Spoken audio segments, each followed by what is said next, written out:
My name is Rob Poulos. This is my oral presentation for my final PowerPoint for MCAA 530, Ethics in Sport. My topic is servant leadership. I strongly feel that servant leadership is one of the most important of the principles and virtues that we've been discussing. The others are also significant, but in my mind, the sacrifice that comes with this and many of the concepts that I find to be personally significant circle back to this over and over again. The idea of being a servant, putting others before yourself, to me is a key piece of being a leader. I don't believe in leadership for glory. I think leadership is trying to bring a group through on a mission or an assignment, trying to accomplish a task, and doing your best to not only handle your portion of it, but guide others in their portion. And therefore, servant leadership is putting those others before yourself.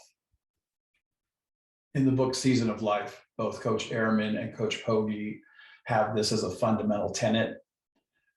Coach Pogge went so far as to say that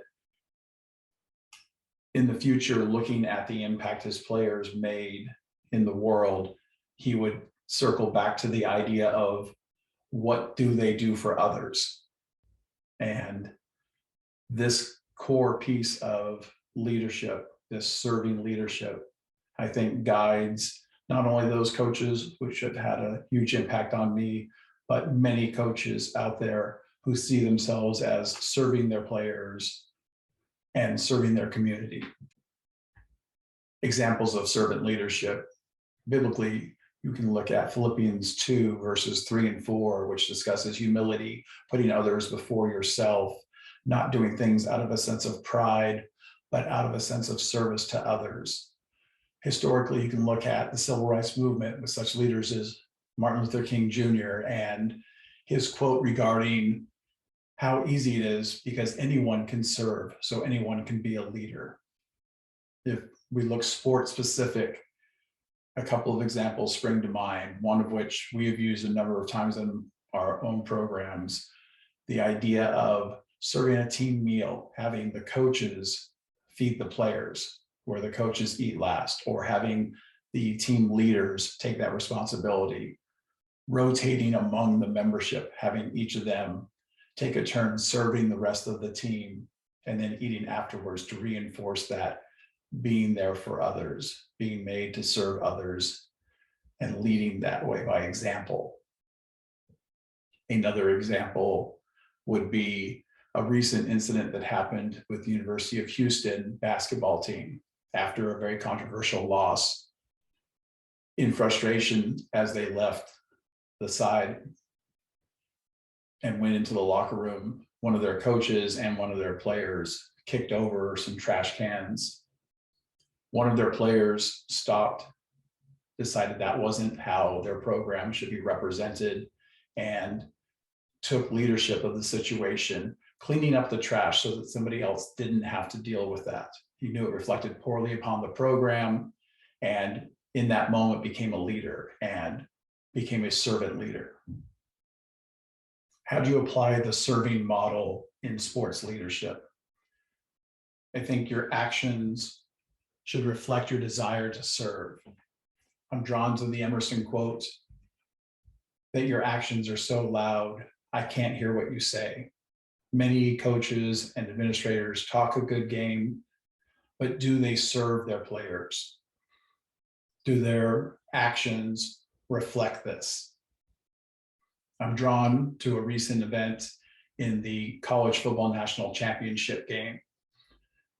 In a tough loss for the University of Alabama in the post-game conference, head coach Nick Saban addressed reporters with his two team captains. Both were clearly emotional and suffering, understandably so, having lost a game that they felt very personally responsible for.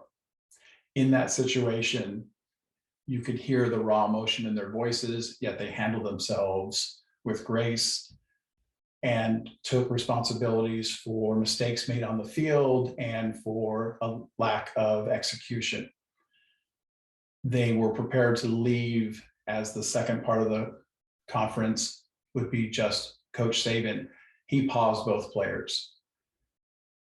He then proceeded to explain how the only reason Alabama was in the position to be in this game was because of their contributions in prior games and how important they had been to the program. He saw that they were hurting. He knew it was important for them to know they were loved and to reach out to them in this moment and make it clear with his actions that he still cared for them, that they had done everything they could, and that they were doing the right thing with their actions. He could easily have let them take those responsibilities. That would have minimized the responsibility he was perceived to have in the loss. He led with humility. He put their needs in front of his own. I'm sure he was hurting also, but he made them in that moment know they were important. He served. In conclusion, I think your actions before others and your tendency to put their needs before your own, especially in a leadership role, are critical. And I think that's what makes it the most important of these virtues and responsibilities that we've discussed. I leave you with one last clip, which is from the movie Saving Private Ryan. The entire premise of the movie is a group led by Tom Hanks's character that needs to save one soldier. Saving that one soldier might mean sacrificing members of the squad. So they may have to give their life, including Tom Hanks. Those sacrifices are servant-based leadership, putting somebody else's needs before your own. It culminates with Tom Hanks putting himself in a situation where at the very end, he may have to detonate an explosive to stop an event. He could have delegated that to somebody else. He made it about his sacrifice and putting others before himself to the very end.